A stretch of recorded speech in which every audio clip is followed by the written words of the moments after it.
is up, geeks and gamers? It is your boy Q and QMG. And we are here to bring you guys into the Quniverse, where we talk to you guys about everything geeky, gaming, and nerdy. And I'm a little peeved off geeks and gamers of the universe because my boy Punk lost. If you don't understand what I'm talking about, Capcom Cup, the premier Capcom tournament for Street Fighter, was tonight. And Punk, who is an awesome player who has been running through a lot of people this year, lost to Idom, who is an unsponsored fighter who's really good, plays Laura in Street Fighter V, unsponsored, and actually managed to reset the bracket and beat Punk. So I'm a little peeved at that. But other than that, I'm having a great day. How about yourself, QMG? I am doing pretty well. Getting some Pokemon Sword in. I don't know why I almost said Shield, but getting some Pokemon Sword in, just enjoying the weekend, getting ready for the Christmas holiday. Christmas! Yes, just like that. So, what better way to start it off than what we've been talking about for the last couple of weeks? The Game Awards 2019. Didn't have that much to write home about, in all honesty. Had a nice little chunk of stuff to talk about. But but it wasn't as groundbreaking. Obviously, we'll get to that, but we're going to start off talking about some of the predictions we had and the actual winners who won. So I'm just going to go through the list of the people who kind of won some of the awards. Game of the Year was Sekiro. Yes, as we both foolishly left and said didn't have any chance. No. What I said was Sekiro was my favorite game. I wish it would win, but I didn't think it was going to be Smash. Which means nobody thought it would have any chance. Which is true. Because, and truthfully, I cannot tell a lie. All right, Abraham. Actually, it's George Washington. Oh, but 16 bars ago. But yes, it was something that I felt I felt it was a cinch for Smash Brothers to win. And it didn't seem there was any reason for it to lose. So let's give a round of applause for Sekiro. For all of my gamers who have never played a From Software game, Sekiro is From Software. It is a samurai game, but what makes it a special fighting game a special game is because it's from Software, the people who are behind Bloodborne and Dark Souls, which are known for being very hard games, known for being almost impossible for the mere gamer to beat. I myself haven't even got that far in Sekiro for me to say I love the game. That just goes to show the decadence that it holds for the way it's created, the style of game, the fighting, everything is refined. So shout out to Sekiro for winning Game of the Year.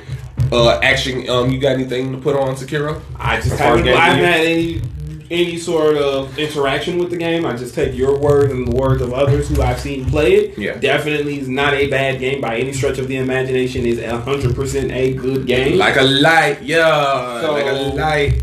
I'm definitely happy for it. Definitely deserves it, and I cannot wait for it to keep making the moves, making the $1 million moves, making the moves, making the $1 million moves. Ooh, $1 million moves. You know how it goes. So I'm just very happy and very proud that this game is getting the recognition, especially after we kind of gave it the short end of lay stick. We definitely did. I thought it was too much of a cult following to beat Super Smash Bros. Ultimate.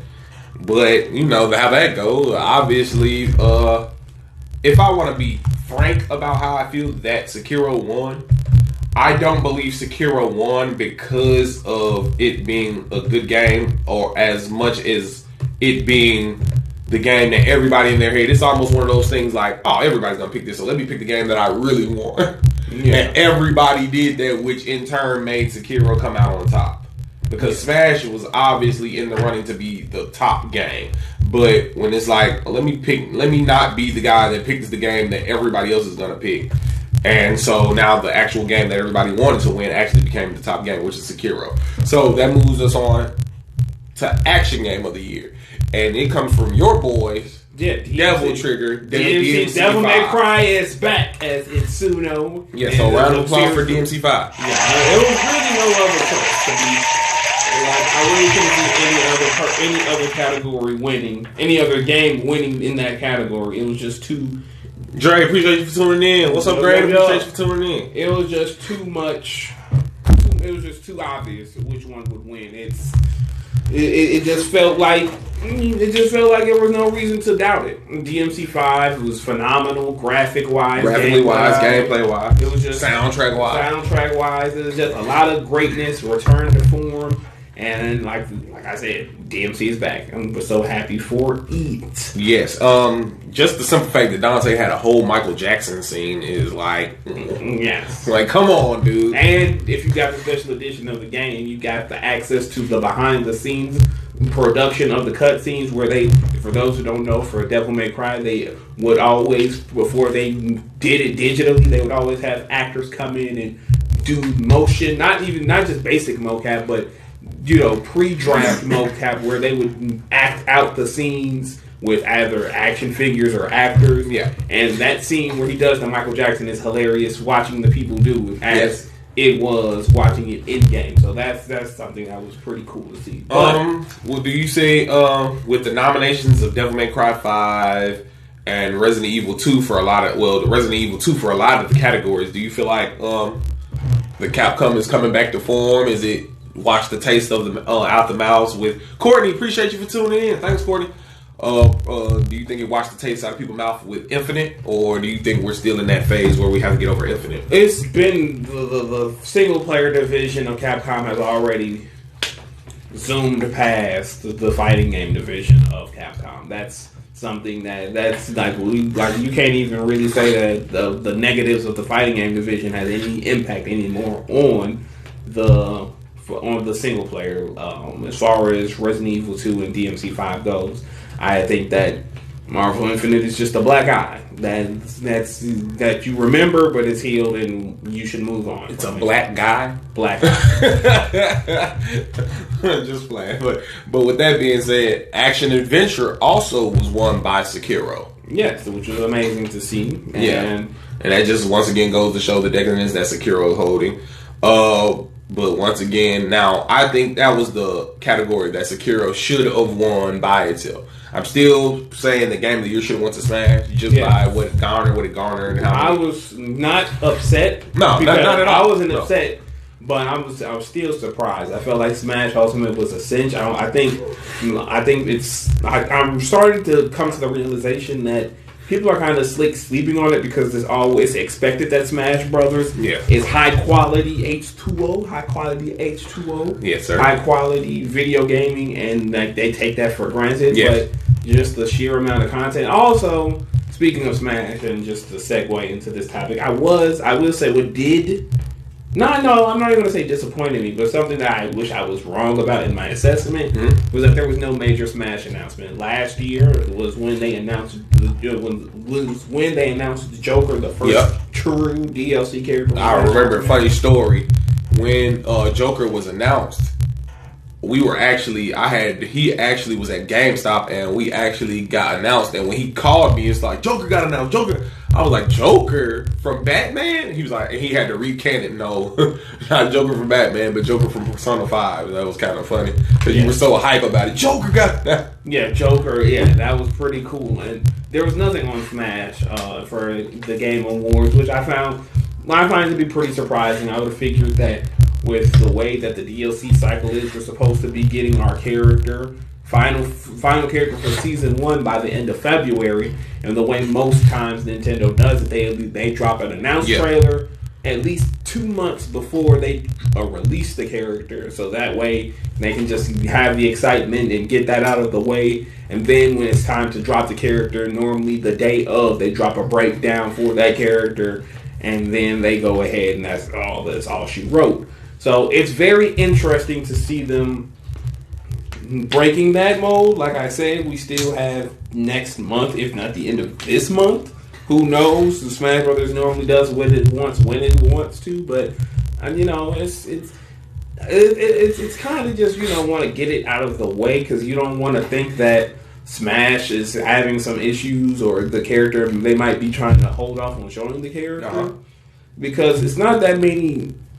Like, if you've been keeping up with it, it's not a lot of things that have been quote-unquote leaked that has any reputable sources, a lot of characters that have been rumored over the past year about Smash Ultimate from its pre-release to now have been debunked in some sort of way. Some of the major names, some of the minor names. So, and I'm surprised that some of the names that hadn't been debunked and that still have a chance at being in the game. But like I said, I'm still looking forward to it. It's a very short list of characters that can actually genuinely disappoint me and make it feel like a waste of money, waste of character slot in Smash Ultimate. Give me a couple of those names. Waluigi's for one. Bro! Come on, bro. No. People have been waiting for Waluigi no, they haven't. for 30 right. years, I bro. almost cursed when you said they've been waiting. No, that's a meme. I'm a Waluigi. I want Waluigi because he's like, why not in the game? Why? No, it's why. Why? You're right. Why, but not why not. But why not? Because he's just a stupid Mario character. They put Daisy in there. And Daisy people actually like Daisy. And people want Waluigi in the game. No, they don't. It's like that's. I want Waluigi in the game. That counts. Well, too bad, so sad. I bet you they put Waluigi in there before they put Scorpion in there. And I bet you that'll be one less character I buy. All right, give me somebody else. And one less goddamn. Give me somebody else who's not gonna be good. Wilson, what's up, bro? Appreciate you tuning in. Gino, for one. Mm-hmm. That's somebody. You talking about from Legend of Zelda? No, from goddamn Super Mario Superstar Saga. Oh, you talking about the one with the cannon hand, cannon arm? Yeah, the wood guy. JB, it's me, your boy. But let's move forward. Let's kind of speed through a couple of these. Art direction, Control, one for art direction. Obviously, it looks Cheshire Paint. What was the name of that? Cheshire Painting. Yeah, Cheshire Painting style video game. Obviously, is gonna win. The game was very interesting. It's obviously gonna win for art direction. Something that I was quite happy for. Call of Duty won an award. Yes, that it doesn't normally that usually any of these other categories it would not win, but for audio design it won for audio design, and I think that was really good. Obviously, when you play Call of Duty, the only problem I have with the audio, me playing myself, is with the headset. You can't really tell if the footsteps are above you or below you. It sounds like it's just on your left or right. But other than that, great audio design, great gun sounds, all that. Community support, Destiny 2 won for community support. Which I was considering the other games involved. I laughed aloud. Matt, Bishop, what's up? What? I laughed aloud when that happened because Destiny 2 has had just now starting to have community support that's so I don't know. My personal favorite and the one I felt like was the most deserving. Fortnite. No. Smash Ultimate winning best fighting game. That to me was on the money, right on the money. Oh, we were getting to that. Well, I'll knock that out. Go ahead. Oh, I'm sorry. But, Smash Ultimate winning best fighting game to me, right on the money. Obviously, but what other game was going to win? In that category, there was no other game. The only other game that was contending with it was MK11. Which some people have been putting out about, which is laughable to me. People have been upset that MK11 didn't win? Some, like a small minority, have been upset because you have the crybabies who foolishly still say Smash Bros. Isn't a fighting game. False.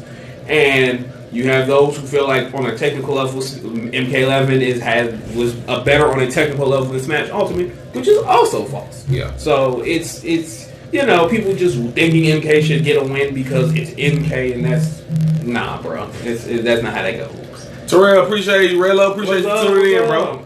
That's not how that goes. But it's something that I'm looking forward to seeing.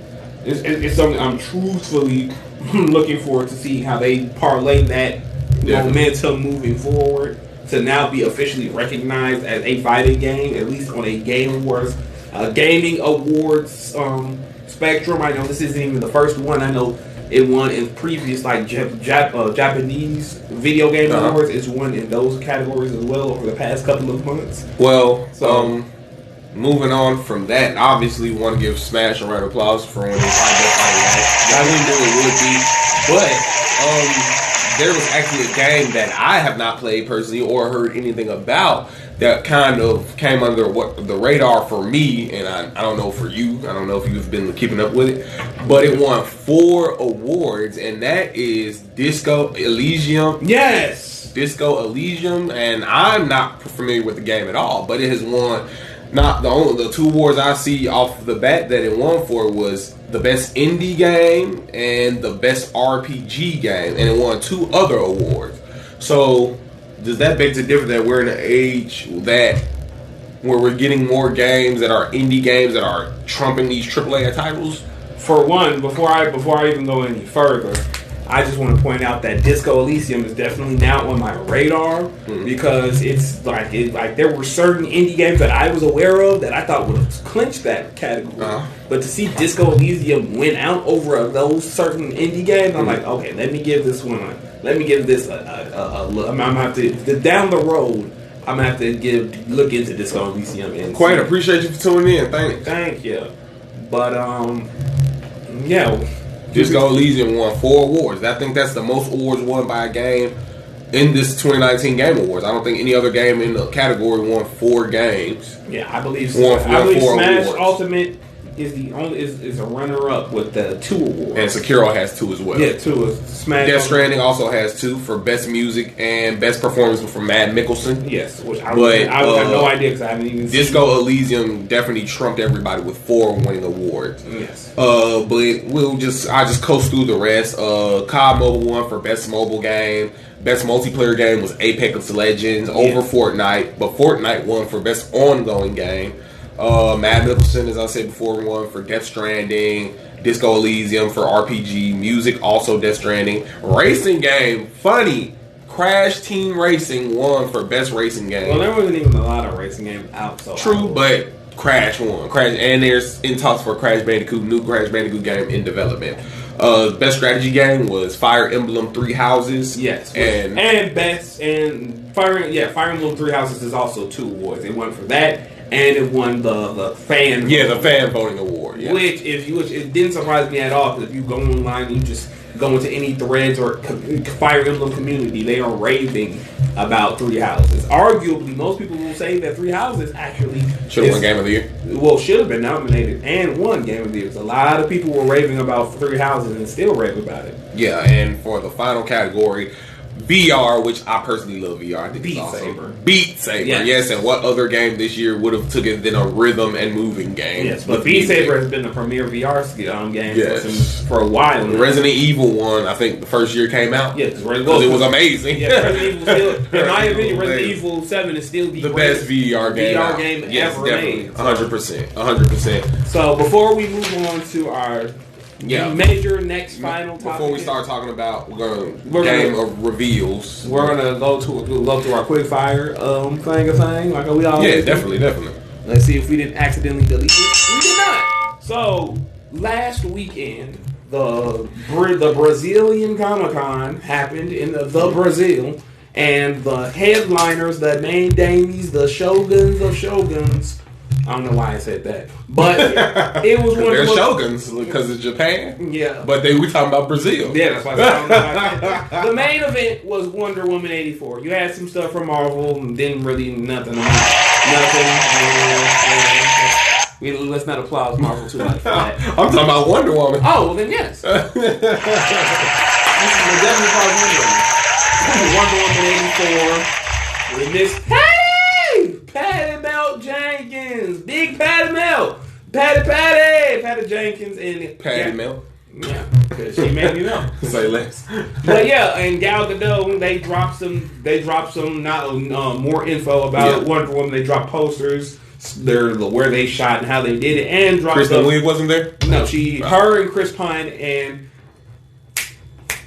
The Mandalorian. God darn it! Why? The Mandalorian. No, because his name's on the tip of my tongue and my brain isn't catching up to it. Pedro Pascal. There it is. No.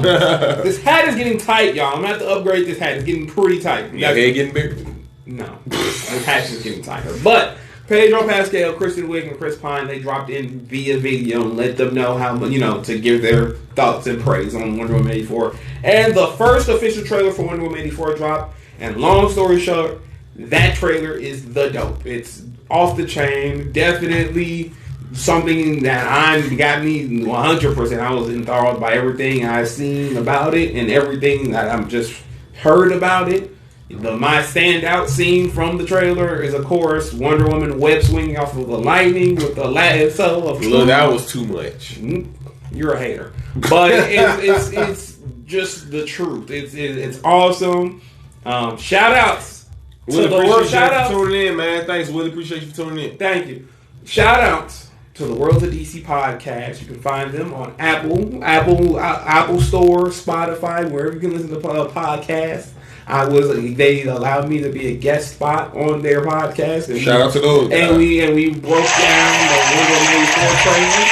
They're awesome people. Shout out to Mikey and Haley and Key and the rest of the crew. And it was a fun time. And Wonder Woman 84 looks like the trailer shows me that it's probably going to be the standout superhero movie of 2020. Have you seen the trailer? Yeah, I've seen the trailer. If I want to be honest, there were things I liked, and there was things that were like, all right, it just looks like Wonder Woman all over again. My favorite part was her.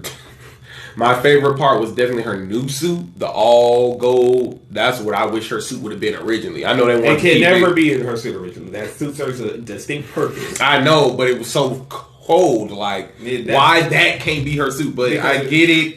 Iconic Wonder Woman is iconic. It's a little more brighter. I like that her suit is more brighter than the battle damaged one from the original Wonder Woman. I'm saying that this is very greater than this is the greatest thing you've ever said. Yeah, I'm saying this is. No, okay. I'm saying you're greater. Well, that's what I'm saying. But I would like to have seen Kristen Wiig as Cheetah. We didn't get a chance to see that. They're gonna just hold that until the last trailer. I get it. Should. But Chris Pine, definitely the Chris Pine and Wonder Woman scenes were probably my favorite of the trailer.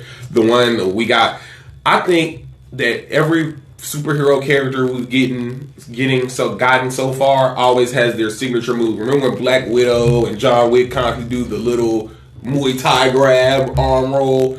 Gal Gadot is always going to slide on her knees doing blocks with the... Which is awesome. That is definitely her go-to move. And they're always going to have that in the trailer, so that's always going to be fire every time we see it. Yes. But that is her go-to move. But other than that, it was a standard regular trailer. Nothing that just jumped out to me. The part where she hung off the lightning, I wasn't impressed by that. It wasn't...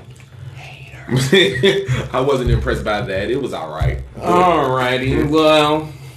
Since Q has no taste, I'm just kidding. But let's go to the next quickfire topic. Speaking with the ladies of DC, the two Birds of Prey related things dropped over this past week. First, there was an exclusive Brazilian Comic-Con trailer that has yet to be released that apparently wowed the crowd tremendously, was shown off, as well as at the Game Awards. Hey, Quaida, what's up? What's up, Quaida? At the Game Awards, they had a quick, nice little another commercial TV spot trailer, however you wish to quantify it, that showed off a little bit more of what we've seen before. A lot more Black Canary in this one, which has a lot of people have been raving about internally, and from watching the movie, from watching the pre-release and stuff like that, I've been hearing she's one of the standout characters as well as Huntress. So that's something to look out for. I was very much on board. I've always been on board with Birds of Prey since they announced it, and seeing this definitely has it much on my radar. I can't wait to see. I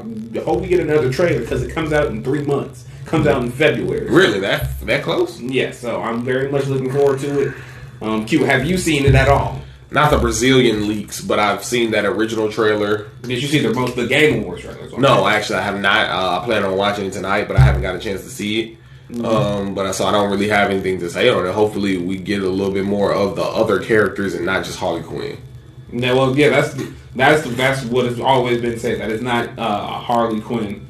So it's not just a Harley Quinn movie with Birds of Prey characters. It's most certainly a Birds of Prey movie with Harley Quinn, not the other way around. So yeah, that's that on that. And last quick fire topic. The last quick fire topic. No. Oh, I have it. I have something that can be talked about. It is official. This is some Marvel news. Marvel Television, the last sector of Marvel that ran all of the television shows from Agents of S.H.I.E.L.D. to the Netflix series to the Hulu series and everything in between has been completely scuttled. From this point forward, all Marvel Television ventures, whether it ends up on Hulu, Disney Plus, or on ABC or any other channel that's Disney owned, will be done specifically and exclusively by the studio, Marvel Studios. So that means it's the end of an era. Now, whether that means, well, firmly, Daredevil better go to Marvel. MCU? I don't know. And this now 100% calls into question if anything we've seen in any regards on anything is going to be canonically attached to the MCU. Yep. I believe that maybe Daredevil and Agents of S.H.I.E.L.D. might be brought over and it's almost a continued, especially because Coulson is the only MCU counterpart that has crossed over. They literally made him in the MCU, but they really haven't addressed anything that he's gone through these past 6 seasons on Agents of S.H.I.E.L.D. And it's sad. I'm not gonna lie, because a lot of the legwork, like I said previously on these podcasts, a lot of the times where the Marvel movies have been mid to the television series have always reached a point where it was consistently good. Yeah. Especially Agents of S.H.I.E.L.D. and the Netflix series. It was always at a consistent high level where you were enthralled and you would want to see what they were doing added to the movies. Yeah. And like it's always been said that the movie side and the TV side never got along, and it really just reached a boiling point back in 2017. So and then once Kevin Feige got power over basically everything and not just movies anymore, it was inevitable that the movie side was going to the television side rather was going to get scuttled. I imagine that the animation side is not too far behind it because the Marvel cartoons have been straight butt. I like Ultimate Spider-Man. Straight butt since that show became a thing. So, and I'm pretty sure that Kevin Feige is going to want to do something completely different with a higher budget. Mm-hmm. I say if you have Disney Plus, look to Wolverine and the X-Men and Iron Man Armored Adventures. Those are the only 2 Marvel animated series that Kevin Feige has had any interactions with. Iron Man Armored Adventures ran for 3 seasons, and Wolverine and the X-Men is legitimately one of the best Marvel cartoons ever produced. Mm-hmm. So look to that. Look to that for any sort of implications on how he will handle these things. Q, what is your thoughts? Like you said, the end of the era. I was a big fan of the Marvel Netflix series. I think probably some of the best TV I think I've watched in a long time. Some of the most invested I've been in TV with all the interacting storylines, branching arcs, collaborative series like The Defenders and Iron Fist Season 2 and Luke Cage Season 2. I definitely feel like they've all come together and culminated in something that I will hold dear to me forever. Same. Definitely will probably go back in probably a year or 2 and watch all of them together if they still have it on Netflix. I definitely will stick with that. Still actually have to finish Season 2 of Punisher and watch Jessica Jones. So I would definitely be diving back into that. But like you said, end of an era and it'll be missed. I want to watch Runaways because I hear it's pretty good. Same thing as I do, as well as Cloak and Dagger. Its 3rd and final season has hit Hulu in its entirety. So, yeah, that's it. But now moving back to some of the bigger categories, back to the Game Awards, we had some reveals. Yes. Let me go through some of the minor ones, and then we'll talk about obviously the biggest reveal. The 2 biggest reveals, arguably, pretty much. But we had No More Heroes 3, my personal favorite franchise, is one of my favorite franchises of all time, period, hands down. Got announced, like QMG was just telling me before we started the podcast, that the extended trailer came out and it showed the villains. But yeah, we'll be talking more about that because that's arguably one of our favorite franchises, hands down, all time. Story, the character Travis Touchdown is such an iconic character to me and QMG, and just we'll talk more about that. Elder Scrolls is expansion. Is moving to Skyrim, back to its roots. Well, not its roots, but it's arguably its most popular location. Exactly, arguably. So that's going to, for those who play Elder Scrolls Online, I can't imagine being levels of excitement. And that will be dropping on January 2020. Yes. So that's right around the corner, guys. So get ready for that. Godfall. For the first confirmed video game for the PlayStation 5. Yep. Made by Gearbox Entertainment, the masterminds behind the Borderlands series. Last of Us 2 is the first game announced for the PS5. No, that's not officially announced for the PS5. You think it's going to be a PS4 game? It's going to be a PS4. I'm talking about officially. Yeah. No ambiguity. No backtracking. Yeah, it's officially the first game for the PS5. Third-person looter slasher, not looter shooter like Borderlands, but looter slasher, where you and up to 2 other people can just go about doing with swords, and axes and knives. The best game that was announced, obviously, hands down, best game that was announced: Fast and Furious Crossroads. Oh yes, the long a PlayStation 2 game, 19 years. The best game of and all some time. people say, and some it's been rumored, and I don't know how valid this rumor is, so take it with a grain of salt. That if you beat the game in a certain amount of time, you unlock the legendary Tekken 3. The legendary Tekken 3 that What? Yes, it blew my mind. So. But yeah, so obviously that's not the best game that was announced. It's probably going to be one of the worst games of all time. Yes. If I'm just being honest, when has a movie game really just been good since Spider-Man 2? Yeah, and you hate to see it because Vin is legitimately a nerd, and but his Bloodshot looks weak. It does, but legitimately it seems like he cares about stuff like that. Like if I want to be 100, you already know who should play Bloodshot. Well, yeah, but JDF, Jason David Frank, the Green Ranger, Tommy. He should have been Bloodshot. But you know how that go. A game that's been critically acclaimed from Telltale, The Wolf Among Us 2 was announced. A lot of people were hype about that. It still doesn't have a release date to be announced, but people are just happy. Yes. And what's up? No, you're right. No, you're right. No, before because I know that the last two is specifics. I'm saying. Gears Tactics announced. Gears 5. That was Gears 5. Did really good. It got a lot of critical acclaim. People love Gears. They're never going to stop loving Gears. And Gears Tactics. Not everybody loves third person or first person shooters. People like tactical strategy shooters too as well. That's coming out April 28th, 2020.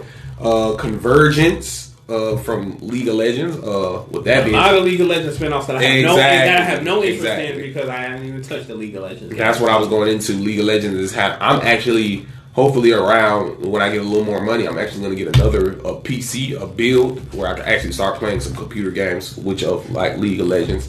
But that's still to be announced. But that was going into what I was saying. League of Legends, that whole genre, the people who make those.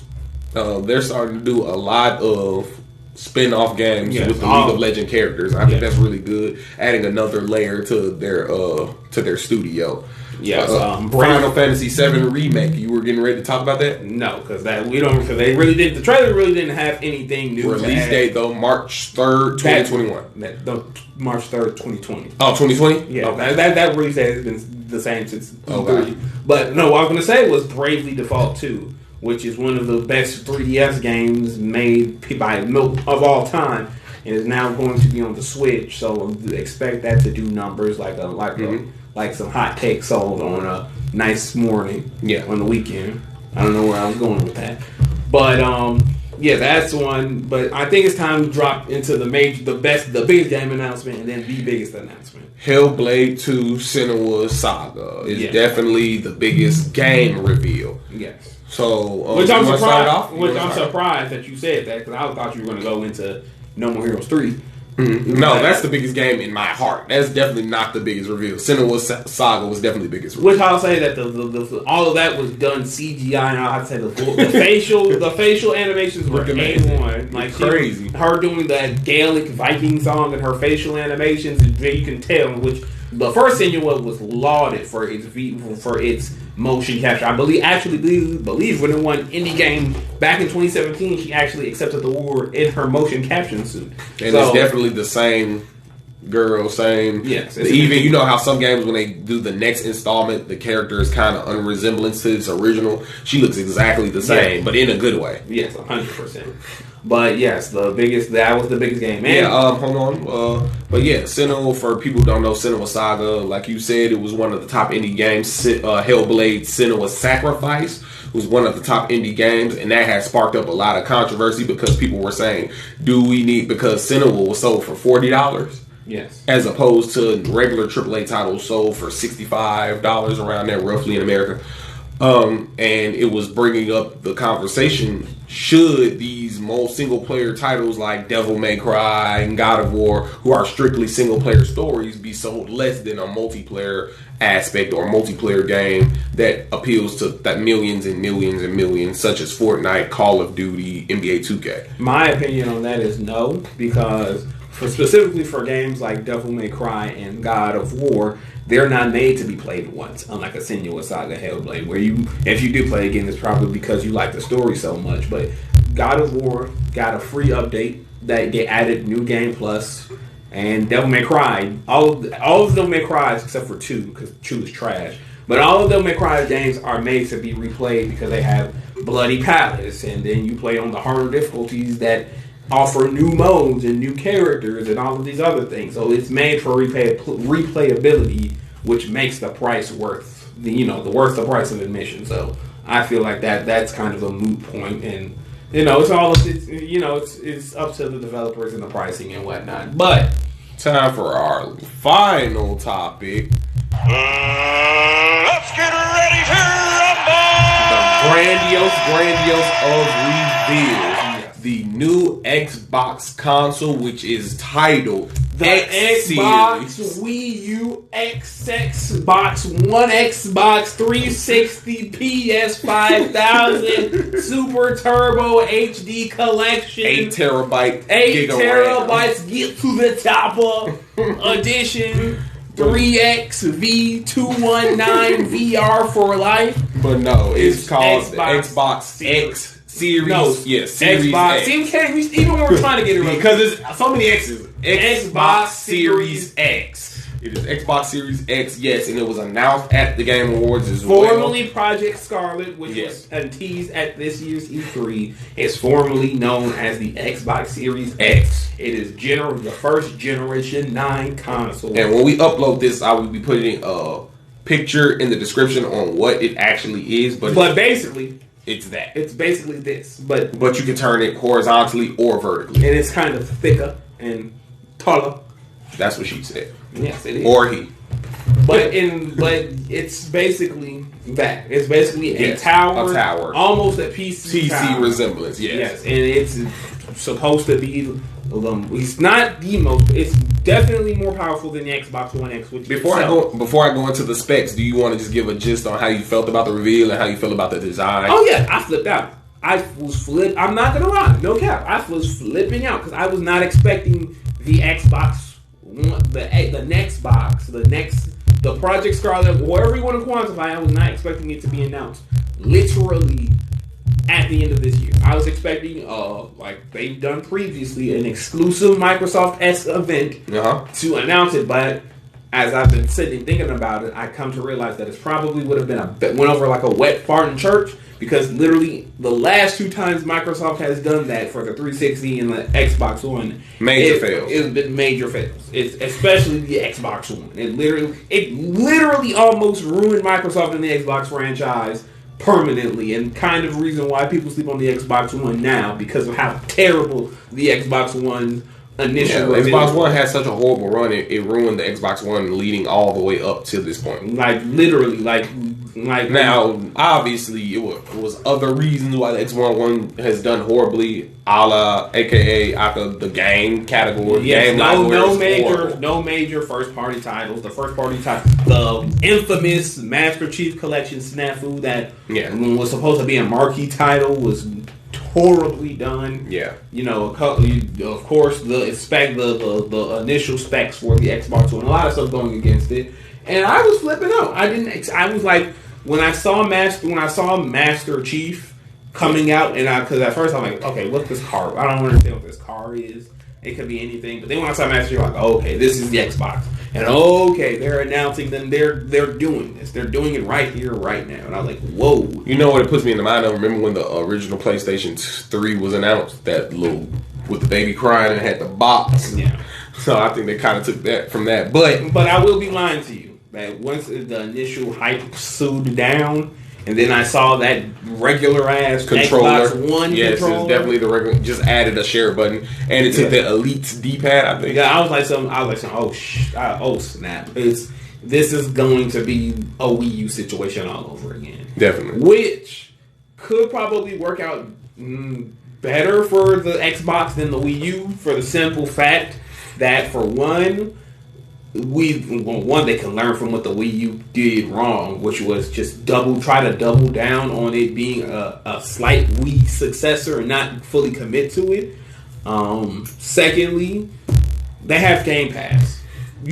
from the jump. You buy the Xbox Series Yeah. X, you get a year of Game Pass, flat-foot. And for those who don't know how Game Pass works, every new Xbox game that's exclusive to the Xbox, and might be some other titles, come out on Game Pass. You don't have to buy them. It's on Game Pass. You buy Game Pass, and then you have it when that game comes out. You play it, you download it, you play it, and that's it. And that's not. And then they've talked about cross compatibility from all the way back to their OG Xbox. I was thinking they're probably talking more about Game Pass wise. Yes, the Game Pass. Not as far as you going to get your disc and putting it in the system. Well, there is no. I don't even think. Yeah, that's just right It's a- there. it's a disc that's drive? a disc drive right there. That little slit right there. That's a disc drive. Yep. My point being is that Xbox Series X already out the gate has tremendous versatility, and from what I heard, the pricing or the overall idea of pricing has been wrong. That neither the PS5 nor the Xbox Series X are looking to take your arm and leg. How is that possible with the amount of? Well, we'll talk about that once we get on the specs. But just a quick sidebar. Oh, best believe if the Series X did not have a disc slot, people will be losing their minds. People will be. Because it would be because there's no trust after goddamn the Xbox snafu. Oh, you need internet. Who doesn't have internet? Like, come on, man. Yes, that was one of the darkest days For Xbox history, Microsoft history. Yes. You know, that was a darkest day. But let me get into some of these specs. yes. The X Series is gonna allow 4K, obviously. 8. I'll get into that. I go through the lowest, Lowest the high. high. Yeah, so we're gonna get 4K at 60 frames per second. Also going all the way up to 8K with 120 frames per second. They got their own variable refresh rate at 8K, and then they also have a custom processor, a Zen 2, that allows what the new thing is, ray tracing. Ray tracing is where they take real world objects and trace them out, like to have a high tech camera. Well, the PS4 Pro and the Xbox One X were using some But I was saying that's like the new gimmick, right? Like before. But now it's ray tracing. But from what I heard, ray tracing really isn't that necessary to do. That's kind of like just extra whipped cream on your cookies and ice cream. It ain't really that necessary. So I kind of expect that to kind of get phased out if they do later models. And they all have a rate shading VRS GPU, which allows more little, like you said, bang for your buck, a little more special graphics. You have a Gen SSD that are virtually the next gimmick that we were talking about a couple months ago virtually eliminates load times. That's another thing. They want to get rid of load times completely. Because that's the future of the consoles, making seamless gameplay. No load times. You're just jumping in there and just getting it done. Definitely. And all this, along with the PS5 itself, will be here holiday also 2020. And before we go any further, I want to touch on that 8K 120 frames per second. From what I've heard, and I've been hearing this for over this past year now, and that while it's nice to have that, expect that to be phased out in future models of both the PS5 and the Xbox Series X, because no game developer is trying to push 80 frames and 8K 120 frames. Especially with the streaming, like with the technology we have now, not everybody has a PC strong enough to. And it takes an incredible amount of bandwidth to allow that to be developed, and that's just a nice little cherry, like another example of the whipped cream cherry on your cookies and cream ice cream. It's not nothing essential, but I do believe that expect almost every game now to run 60 frames. 60 frames 4K at least, and that's will be the standard. But you may have games specifically tailored to 8K 120 from here and there just to show what the console can do. But it's gonna get. I will bet money that that's going to get dropped. Yeah. Because nobody's going to, for one, no one's going to go out and buy an 8K 120 frames per second television. And secondly, no developer is going to put all of that money and effort into allowing probably by the end of the life cycle of the system. I wouldn't even say that. I don't feel usually at the end they usually push the hardware almost to the max of its ability. It's based off of the consumers and the way the other tech markets have going in that direction, and I don't feel like that'll be from what I've heard and the way that the TVs and whatnot are being made now. I don't see that becoming a norm. I feel like that will go the way of 3D television. So do you this is life cycle lasted for about 7 years. 2014 to 2020. I thought the PS4 was released in 2013. 2014. Okay, so about 8-year life cycle, 7. Yes, this is the 2019. second. This is the second. Well, no, and it comes out in 2020. I will say because this is hybrid. This is hybrid because between the PS4 and Xbox life cycle, we've had 2 Nintendo consoles and significant upgrades to the PS4 and Xbox. So it's kind of hard to quantify just how long, because if you pop in an early PS4 game versus a now PS4 game, horrible. It's not horrible, but just you can tell the difference in quality. Go play Payday 2. Yeah, but Payday 2 is a PS3 game, so that's something else entirely. They remastered it for PS4. Yeah, but that's a remaster. What about a base made straight for PS4 game versus a base a Call of Duty Ghost? Yes, Call of Duty Ghost compared to a Modern Warfare. So. But yeah, with that being said, I think that covers everything for today. But before we do that, like I always say, if you like what you saw, go ahead and tune in to us every Sunday around this time, 7:30 so to 7:50. Or we'll have it uploaded on YouTube as well at Into the Qniverse on YouTube, Facebook at Into the Qniverse, our Facebook page, my personal Facebook page, Quentin Ziegler at Facebook, and also the Geeked Up Media page. Go tune in. Like I say, like, share, comment. Where can they follow you on Twitter? Yes, at QuamonStar if you want to, and you ain't got to if you don't want to. Definitely, but yeah. With that being said, this rounds up this episode of Into the Qniverse. I thank you, my geeks and gamers, for tuning in. You always know we gotta stay geeky, gaming, and nerdy. Like I always say, it's Q and QMG, where we GQ smooth, always on our P's and Q's. You know how we do for you and you and you and you and you and you and you and you and you and you and you. And you, and you, and you, all right, and you. Thanks, guys, for tuning in. We'll see you guys. We'll see you guys next week. You too. This is Into the Qniverse. Now I can't forget you. And we'll be back next week. Peace.